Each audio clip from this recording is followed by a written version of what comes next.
আসসালামু আলাইকুম, সবাইকে শুভেচ্ছা জানাচ্ছি। মাসুম মাহবুব দেখছেন ওপেন ডাইজ ফেসবুক। মাসুম মাহবুব দুটোতে একসাথে লাইভ। দর্শক, আপনাদের প্রচুর কমেন্ট পাচ্ছি। কুর্দিস্তান থেকে কমেন্ট করেছেন আমাদের এক ভাই আরিফুল ইসলাম। তার রিপ্লে নাকি আমি দেই না, লাইভের মধ্যে আসলে রিপ্লে দেওয়ার সিস্টেম থাকে না। লাইভে যে কমেন্টগুলো করেন এখানে আমার কোনো রিপ্লের কোনো সেকশন থাকে না, এটা শুধু আমি দেখতে পারি আমার এই সফটওয়্যারে বসে। আপনারা কে কি লিখছেন? জি, আমি আপনার নামটা পড়েছি, আশা করি খুশি হয়েছেন। সাউথ আফ্রিকা থেকে আমাদের আরেক ভাই কমেন্ট করেছেন, আব্দুস সত্তার।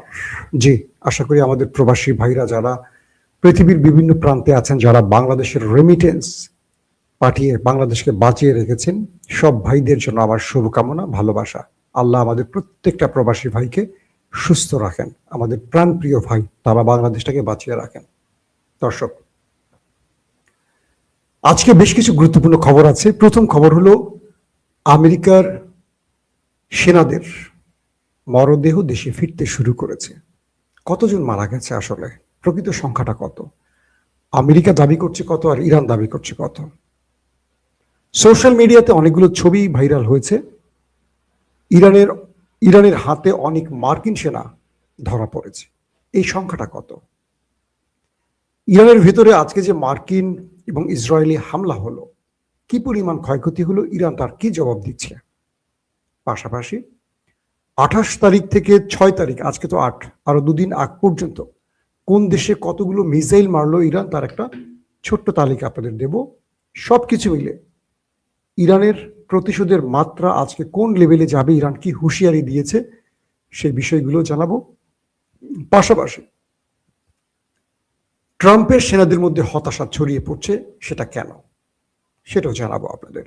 চলেন, এই লাইভটি আমি সংক্ষিপ্ত করব, খুবই ছোট করার চেষ্টা করব, কারণ আপনারা তারাবির নামাজে যাবেন। আমি চেষ্টা করব রাত 11টার লাইভটা একটু বড় করার জন্য। 28 তারিখ থেকে 6 তারিখ পর্যন্ত আমাদের কাছে যে তালিকাটি এসছে বিভিন্ন গণমাধ্যমের সূত্র ধরে, সেখান থেকে জানা গেছে ইরান যে কটা দেশে হামলা করেছে তার মধ্যে সবচেয়ে বেশি হামলা করেছে সংযুক্ত আরব আমিরাতে। 1138টি মিসাইল মেরেছে শুধু আরব আমিরাতে।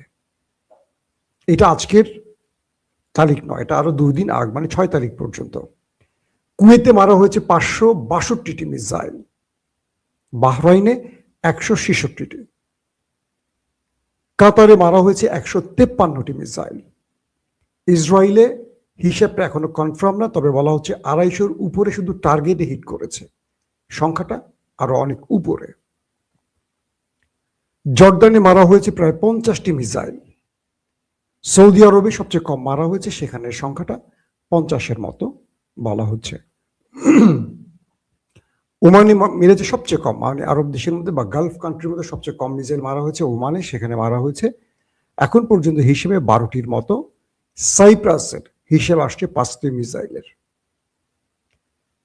এবং এখন পর্যন্ত তারা যে সংখ্যা বলেছে নিহতের, এটা কিন্তু মার্কিন হিসাব, ইরানের হিসাবটা দিচ্ছি না। এ পর্যন্ত ইরানে মারা গেছে 13 থেকে 1400 মানুষ, এর মধ্যে 30 ভাগ শিশু, 200-র মতো কেবল নারী রয়েছে। ইসরায়েল প্রকৃতভাবে স্বীকার করেছে মাত্র 11 জন, প্রকৃত সংখ্যাটা বলবো একটু পরে। আমেরিকা স্বীকার করেছে মোট 8 জন, প্রকৃত সংখ্যাটা বলছে না, সেটা আমরা জানাবো। কুয়েতে মারা গেছে 6 জন, সংযুক্ত আরব আমিরাতে 3 জন, যাদের মধ্যে একজন বাংলাদেশি ও একজন পাকিস্তানি রয়েছে। বাহরাইনে 1 জন নিহত হয়েছে। এছাড়া লেবাননে শত শত নিহত হয়েছে, এমন খবরও আসছে। ছোট একটা ফিরিস্তি দিয়ে শুরু করলাম লাইভটা। আসেন, বর্তমান পরিস্থিতি কি বলছে। আমেরিকা কালকে ঘোষণা দেওয়ার পর রাতে ম্যাসিভ আকারে ইরানের ভেতরে অ্যাটাক হয়েছে। আর এই অ্যাটাকের লক্ষ্যবস্তু ছিল ইরানের শিল্পাঞ্চল এবং তেল কেন্দ্রগুলো। সকাল থেকে ইরানের বিভিন্ন জায়গায়, তেহরান সহ গুরুত্বপূর্ণ জায়গায় ইরানের তেল শোধনাগার বা তেলের যে স্টোরেজ, যেখানে তেল জমা রাখা হয়েছে, সেখানে পুরো আকাশ কাঁপিয়ে ধাউ ধাউ করে আগুন জ্বলতে দেখা গেছে। অর্থাৎ ইরানকে অর্থনৈতিকভাবে পঙ্গু করার জন্য ইরানের তেল শিল্পে বা তেল কেন্দ্রে বড় রকম আক্রমণ করেছে দেশ দুটো। এবং এই আক্রমণের ফলে বিভিন্ন জায়গায় যে আরো আক্রমণ হয়েছে সেখানেও অনেক প্রাণ গেছে এমন খবর পাওয়া গেছে। এরপর ইরান জোরে সোরে দুটো ঘোষণা দিয়েছে। এক, তারা বলছে আজকে শত্রুকে সবচেয়ে বড় সারপ্রাইজ দিবে ইরান। এ যাবৎ অর্থাৎ 28 তারিখ থেকে আজ 8 তারিখ পর্যন্ত যতগুলো আক্রমণ হয়েছে তার মধ্যে আজকে সবচেয়ে বড় আঘাত করতে যাচ্ছে ইরান শত্রুর বুকে। কি দিয়ে আক্রমণ করবে সেটাও ইরান জানিয়েছে। ইরান বলছে তারা তাদের প্রথম ধাপে যে মিসাইল বা ড্রোন অ্যাটাকগুলো করেছে আজকে থেকে সেই ধাপটির পরিবর্তন আনবে তারা। আজকে তারা সবচেয়ে এক্সক্লুসিভ মিসাইলগুলো দখলদার এবং তার মিত্র আমেরিকার বুকে ছুড়বে। তারা বলছে এই মিসাইলগুলো ইন্টারসেপ্ট করতে পারবে না শত্রু, পাশাপাশি এগুলোর ক্ষতির পরিমাণ ভয়াবহ। ইরান বলছে আমাদেরকে ওরা আক্রমণ করেছে, আমরা প্রতিশোধ নিতে শুরু করেছি। ওরা আমাদের সাধারণ মানুষকে হামলা করছে, আমাদের বাণিজ্যিক প্রতিষ্ঠানগুলোতে হামলা করছে, তেল শোধনাগারে হামলা করছে। তাহলে এটার উত্তর হবে সেইভাবেই ওদেরও অর্থনীতির মেরুদণ্ড আমাদের ভেঙে দিতে হবে। এবং আমরা আজকে থেকে বা আজ রাত থেকে আমরা যে আক্রমণ করতে যাচ্ছি এই আক্রমণ শত্রুর বুকে কাঁপন ধরাবে। শত্রু বুঝবে তারা তেহরানে আক্রমণ করে কি ভুলটা করেছে। তার মানে ইরান আজকে যে আক্রমণটা করবে এটা হবে এই যুদ্ধের সবচেয়ে ভয়াবহতম দিন, আজকে থেকে শুরু। এবং আজকে তারা যে মিসাইলগুলো ব্যবহার করবে এগুলো সব আপগ্রেড মিসাইল, আলট্রা মডেলের মিসাইল। এবং এই মিসাইলগুলো এখন পর্যন্ত ইরান খুব একটা ব্যবহার করেনি। এর মধ্যে সিজিল আছে, খাইবার আছে, তারপর আরো যে কি বলে ক্লাস্টার বোমাগুলোর খবর আছে, ইমাদ আছে, বেশ কিছু নতুন সিরিজের নাম বলছে ইরান, যেগুলো তারা আজকে শত্রুর কাছে ছুটবে এবং শত্রুকে আমন্ত্রণ দিচ্ছে, ওয়েট করো, আসছে ইরানের মিসাইল। পাশাপাশি ইরান দাবি করছে কেবল গতকালই তারা 250-র মতো ট্রাম্প সেনাকে ওপারে পাঠিয়েছে। আমেরিকা যখন বলছে তাদের এই নিহতের সংখ্যা প্রায় 1 ডজনের মধ্যে, 8-10 জনের মধ্যে, ইরান বলছে যে তারা এ পর্যন্ত মার্কিন ঘাঁটিগুলোকে লক্ষ্য করে যে অ্যাটাক করেছে, প্রথম দফায় 650 জনের মতো অপারে চলে গেছে। 650 প্রথম দফায়। গতকালকে তারা 250 জনকে বা 220 থেকে 250-এর মতো ওপারে পাঠিয়েছে। কিন্তু তারা রহস্যজনক কারণে বা তাদের দেশের জনগণকে মিথ্যা আশ্বাস দেওয়ার জন্য এই সংখ্যাটি গোপন রাখছে। পাশাপাশি ইরানের সিকিউরিটি কাউন্সিলের যিনি সেক্রেটারি আলী লারেজাদ, তিনি বলেছেন ইরানের হাতে মার্কিন অনেক সেনা ধরা পড়েছে এবং কিছু ছবি ইতিমধ্যে তারা প্রকাশ করেছে যেখানে দেখা গেছে ইরানের পতাকা, আয়াতুল্লাহ আলী খামিনির ছবি সম্মিলিত একটি স্থানে মাথা গেড়ে এভাবে ঘাড়ে হাত দিয়ে প্রচুর সেনা মাথা নিচু করে বসে আছে, তাদেরকে ঘিরে রেখেছে ইরানের ব্ল্যাক ড্রেস পরা সেনারা।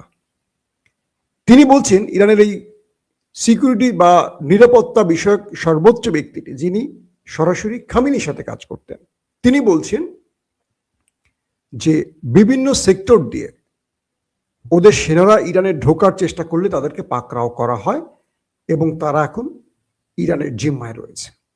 ডোনাল্ড ট্রাম্প বিষয়টি অস্বীকার করেছেন, তিনি গ্রেফতার এবং নিহতের বিষয়টি সরাসরি অস্বীকার করেছেন।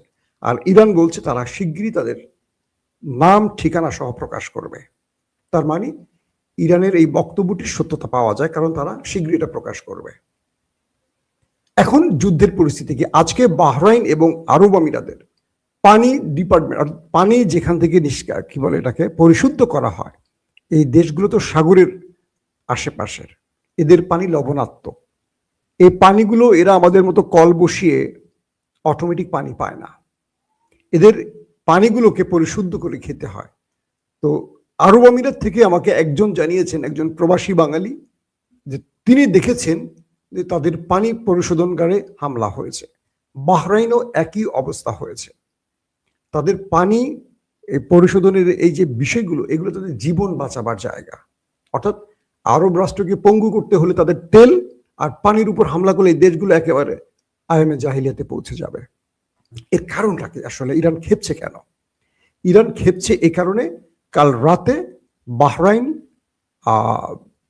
এবং আরব আমিরাত, কাতার অথবা কুয়েত, এরকম আরো কয়েকটি জায়গা থেকে ইরানের ভেতরে হামলা হয়েছে। অর্থাৎ ইরানের প্রেসিডেন্ট মাসুদ পেজেশকিয়ান যখন তার প্রতিবেশী মুসলিম দেশগুলোকে আশ্বস্ত করেছিলেন যে তাদের ভূমি ব্যবহার না করলে তাদের উপর হামলা করা হবে না, তখন আবারও মার্কিন সেনারা সেই ঘাঁটিগুলো থেকে হামলা করেছে। সেই অভিযোগে তাদের উপর আবারও হামলা হয়েছে এবং কুয়েতের একটি ভিডিও ফুটেজ রিলিজ করেছে। সেখানে দেখা গেছে, মার্কিন বিভিন্ন গণমাধ্যম প্রকাশ করেছে, দেখা গেছে একজন মার্কিন সেনা গোপনে দাঁড়িয়ে কুয়েতের একটি বেজের ভিডিও ধারণ করছেন, মার্কিন সেনা, এবং তিনি সেটি ছড়িয়ে দিচ্ছেন, তার চেহারা দেখাচ্ছে না, মোবাইল দিয়ে ধারণ করছেন। তার মানে মার্কিন সেনারা চাচ্ছেন এই ফুটেজগুলো পৃথিবী দেখুক, যেটা ট্রাম্প বলছে সেটা যে মিথ্যে এটা প্রমাণ করতে চেয়েছেন। এখন ইরানের পক্ষ থেকে বলা হচ্ছে যে আমরা এত মিসাইল মারলাম, এত বেজ ধ্বংস করলাম, আর তাদের মারা গেল মাত্র 8 জন। এই সবগুলো মিসাইলকে আমরা বাথরুমে মেরেছি নাকি রান্নাঘরে মেরেছি?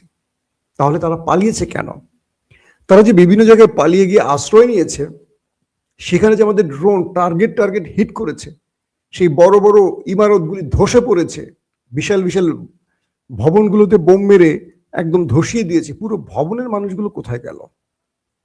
এরা কি সব প্যারাশুট দিয়ে উপরে গেছে? প্যারাশুট তো নিচে নামে।